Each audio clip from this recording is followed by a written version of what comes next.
अस्सलाम वालेकुम नाज़रीन सामीन, आप देख रहे हैं ईरान न्यूज़ पॉडकास्ट और मैं हूं आपका मेज़बान मियां उमैर अरशद। आज हमारे साथ एक ऐसी शख्सियत मौजूद हैं जिन्होंने मेहनत, लगन और सोशल मीडिया की ताकत से अपना नाम बनाया।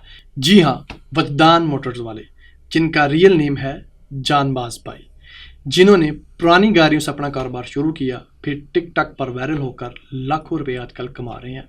आज हम इनसे इनकी कामयाबी का राज पूछेंगे कि इनको क्या क्या मुश्किलात पेश आई। अस्सलाम वालेकुम जानबाज भाई, क्या हाल चाल? ठीक है, वालेकुम सलाम, अल्हम्दुलिल्लाह। आप सबसे पहले तो बेहद शुक्रिया कि आपने अपना कीमती वक्त दिया। बताइए। जज़ाकल्लाह। अभी हम अपने सवालात की जानब जाते हैं। जी। क्या बताएं कि ये सफ़र आपने कैसे शुरू किया? सफ़र ये यकीनन एक आसान नहीं था, लेकिन ये सफ़र एक समझ लें कि एक शौक़ था। सबसे पहली जो चीज़ थी कि बचपन में भी गाड़ियों का शौक़ था, और फिर गाड़ियों के शौक़ के साथ साथ फिर वो समझ लें कि ज़रूरत भी पेश आ गई।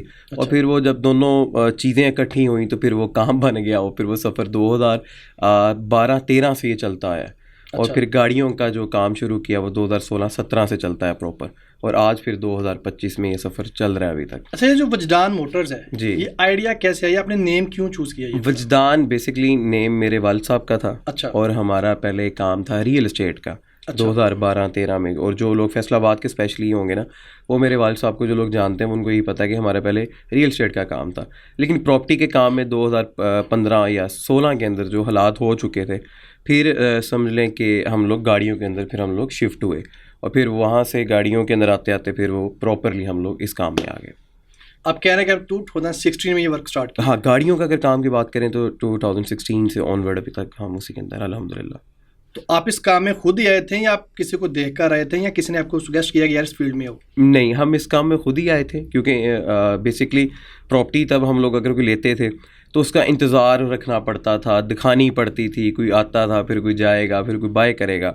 फिर बैक इन 2015 जब प्रॉपर्टी के हालात कुछ उस तरह के थे, फिर वो जो थोड़ी से पैसे थे, इन्वेस्टमेंट्स थी, वो हम लोगों ने फिर गाड़ियों में लगाना शुरू की। अच्छा। पहली एक गाड़ी ली, और पहली गाड़ी में हमें अभी तक याद है कोई 30 से 40 हज़ार कुछ बचे होंगे।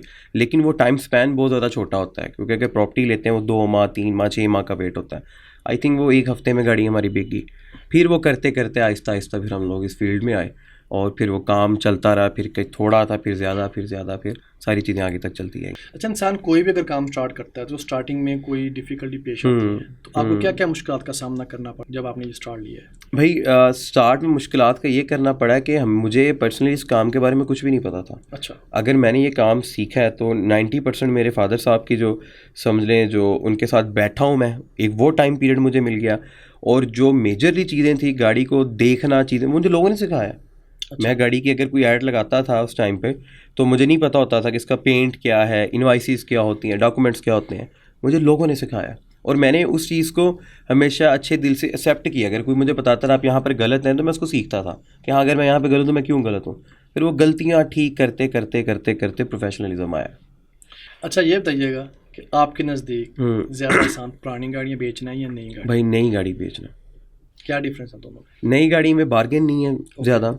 नई गाड़ी में आपको जो मेजर इश्यूज आते हैं हमारे जो उनसे उसके डॉक्यूमेंट्स के हैं, वो इश्यूज़ नहीं होते हैं। और नई गाड़ी की जो ट्रांजैक्शंस हैं वो बहुत इजी है।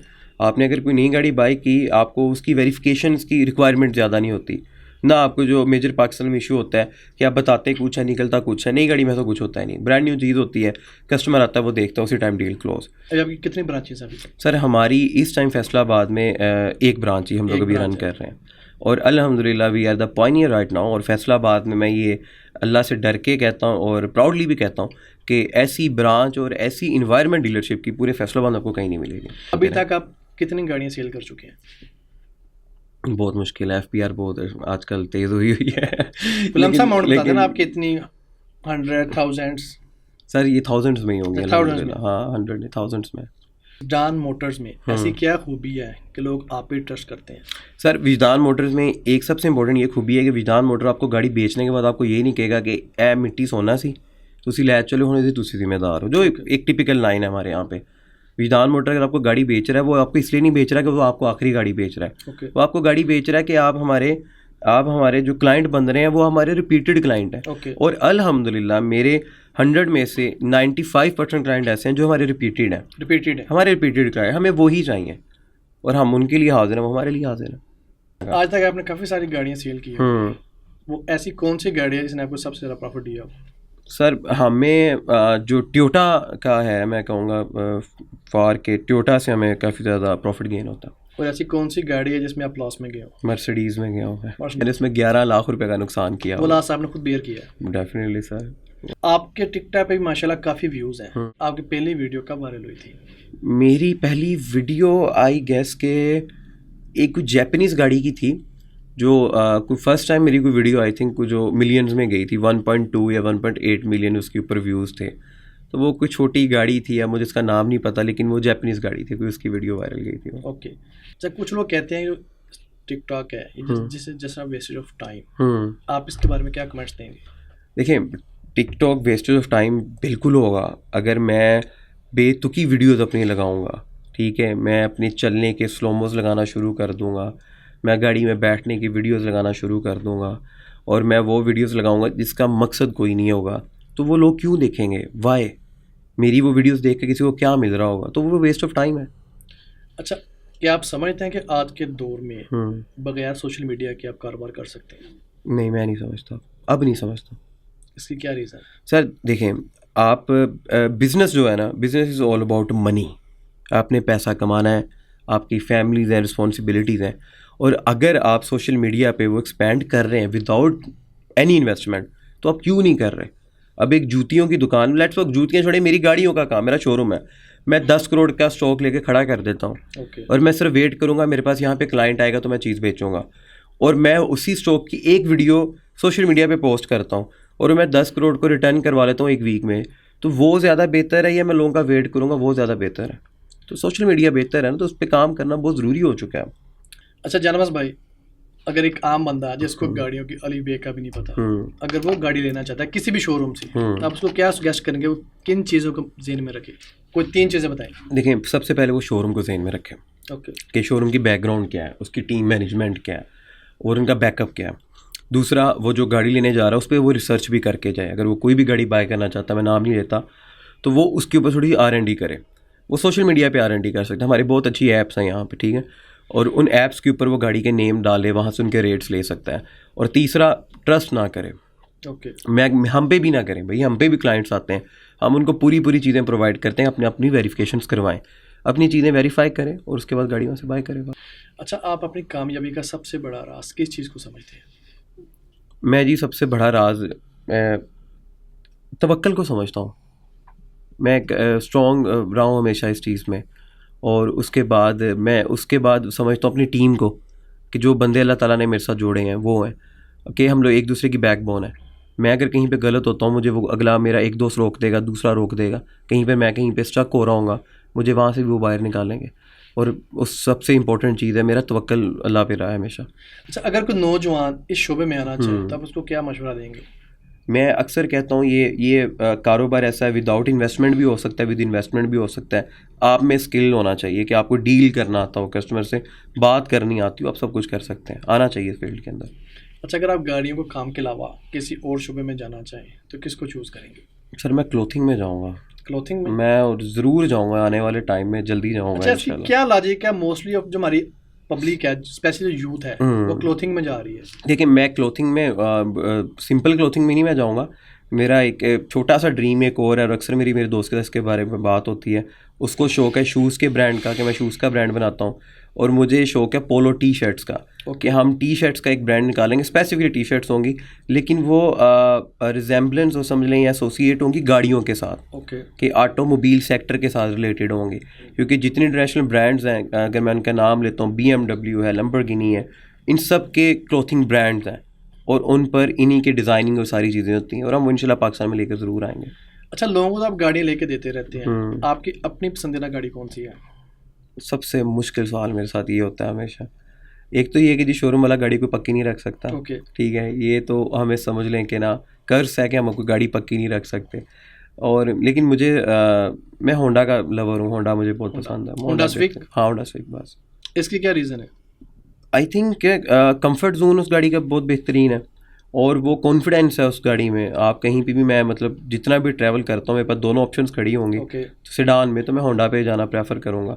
कि गाड़ी ठीक है, उसकी ब्रेकिंग बहुत अच्छी है, मैं बिग फैन हूँ अच्छा, अगर कोई पर्सन चाहे कि यार मैंने गाड़ी लेनी है जिसकी फ्यूल एफिशिएंसी बहुत अच्छी हो, तो आप कौन सी गाड़ी रिकमेंड करेंगे उसको? टोयोटा ग्रैंडी जो है 1.8, उसकी भी एवरेज बहुत अच्छी है। मेरा एक दोस्त है, वो लॉन्ग पे उस पर 18 की लेता है एवरेज, 18-19 किलोमीटर की लेता है। मैं होंडा पे जाता हूँ, मुझे 15-16 की भी उसकी मिलती है। और उसी गाड़ी की समटाइम मैं अगर गाड़ी नहीं अच्छी चला रहा, तेज़ चला रहा हूँ या पाँव भारी दी है, तो मुझे वो 12-13 भी देती है। एवरेज डिपेंड करती है आपकी ड्राइविंग हैबिट्स के ऊपर। और एक और सबसे इंपॉर्टेंट चीज़ है जो आप लोग अक्सर उस चीज़ को भूल जाते हैं, जितना बड़ा इंजन होगा ना उसकी लॉन्ग पे उतनी अच्छी एवरेज होगी। ये अक्सर एक ऐसी पाकिस्तान में ना साइंस लोगों ने समझी है कि 1800 ये तो पेट्रोल ही बहुत पिएगी। सर बिल्कुल, नहीं यही रॉकेट साइंस है कि कहते हैं यार जितनी बड़ी गाड़ी होगी उसमें पेट्रोल कंजप्शन उतनी ही ज्यादा होगी। आरपीएम नीचे रहना है। ओके, गाड़ी में जोर ही नहीं, गाड़ी उसका टॉर्क साइज नीचे रहना, आरपीएम नीचे रहना। कि अगर गाड़ी 120 पे जा रही है और इंजन उसका 1.8 है, उसका आरपीएम 2000 से ऊपर नहीं जाना, तो वो रिलैक्स में जा रही है, वो एवरेज ही देगी।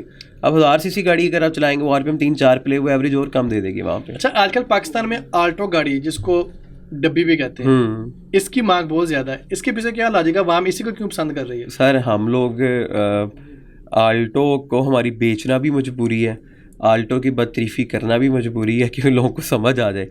लेकिन आल्टो समझ लें कि कैश है, सीधी सी बात वो ये कि वो आपकी इन्वेस्टमेंट सबसे सिक्योर है और वो आप एक सेकंड में गाड़ी किसी को बेच सकते हैं। अच्छा, उसकी जो रीसेल वैल्यू है वो काफ़ी अच्छी है। रीसेल वैल्यू की वजह से, क्योंकि बजट थोड़ा है ना गाड़ी का, 25 से 30 लाख वाली गाड़ी है, और इतने में हर एक बंदा जो सेकंड गाड़ी भी रखना चाहता है या फर्स्ट गाड़ी भी लेना चाहता है, वो इजीली उस गाड़ी को ले लेता है। स्पेयर पार्ट बहुत सस्ता है गाड़ी का, जस्ट स्पेयर पार्ट सस्ता है। उसकी जो फ्यूल कंजप्शन है वो भी अप्रॉक्सीमेटली कितना देती है? मेरा ख्याल है, मैंने आल्टो नहीं यूज़ की ज़्यादा, लेकिन वो लॉन्ग पे भी 16-17 देती है, लोकल में भी 18-19 किलोमीटर की एवरेज गाड़ी दे जाती है वो।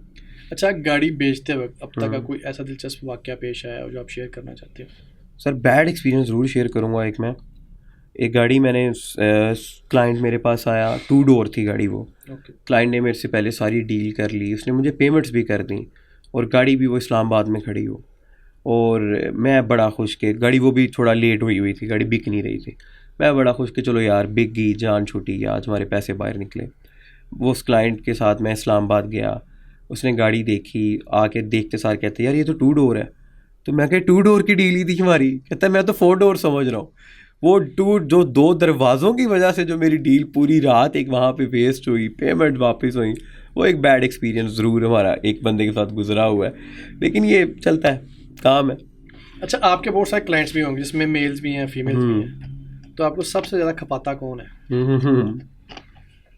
देखिए, ये वीडियो शायद बुरी लगे कईयों को, हमारी 99% कोशिश होती है हम फीमेल से डील ना करें। अच्छा, ना करें?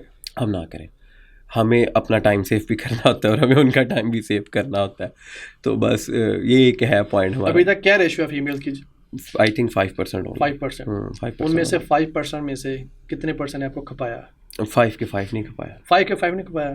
5 नहीं। क्या कहती हैं कि रेट कम करें या नहीं? असल में औरत को, फीमेल्स को ना, उसको स्पेशली फीमेल को जिनको गाड़ी के बारे में नहीं पता, उनको कन्विंस करना बहुत मुश्किल है। ओके, ये विंडो शॉपिंग नहीं हो रही होती है हमारे पास ना, हम गाड़ी एक बेच रहे होते हैं, उसकी स्पेक्स भी ऑलरेडी मेंशन होती हैं, वो चीज़ें होती हैं, लेकिन उनमें भी उनका कसूर नहीं है, जिसको पता ही नहीं है कुछ चीज़ों के बारे में ना, तो वहाँ पर ऐसा ये थोड़ा सा एक पॉइंट होता है।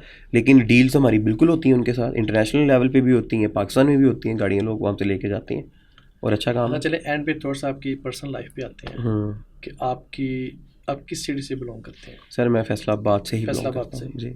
आप इधर ही जवान हुए? मैं यहाँ की, मेरी बर्थ है यहाँ के, बॉर्न और ब्रॉट अप सारा कुछ फैसलाबाद का। और आपने एजुकेशन, हाईएस्ट एजुकेशन क्या आपकी? मेरा BBA है जो कि इनकम्प्लीट है, ठीक है।